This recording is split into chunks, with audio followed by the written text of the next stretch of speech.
langga! Welcome again to my mini vlog. Charot mga langga, nag-crave po ako sa sinigang, kaya ito po ang aking niluto for today. Samahan niyo po ako. Ito po, nagisa lang ako ng bawang at sibuyas. Ayan ang una natin gagawin sa pagluluto ng sinigang. Tsaka ko po inilagay din ang kamatis. Ayan. Tsaka dinagdagan ko rin po yan ng konting paminta. Ayan mga langga. At sinunod ko ang sitaw, fresh from my garden. Kaya ko po inuna ang sitaw mga langga kasi matigas po siya dahil seafood po ang aking iluluto or sisigang.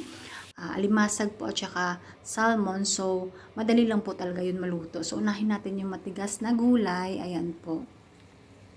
At sinunod ko po ang sinigang mix para po lumasa na kaagad siya. At lagyan po natin ng tubig. Hayaan po natin kumulo. Ayan. At saka pagkulo po, saka po natin ilalagay ang ating alimasag. Ayan po. Ganon na rin po.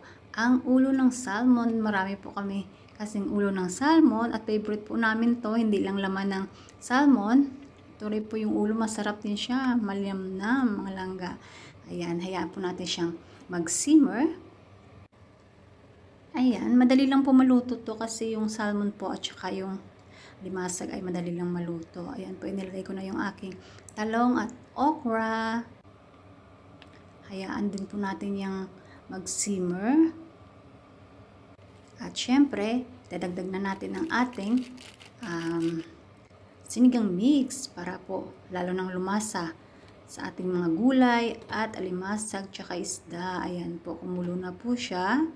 At ang pinakahuli po, syempre, ang ating dahon ng kamote or talbos ng kamote. Dahil wala po akong kangkong dito, so talbos lang ng kamote pong aking nasa garden. Ayan po.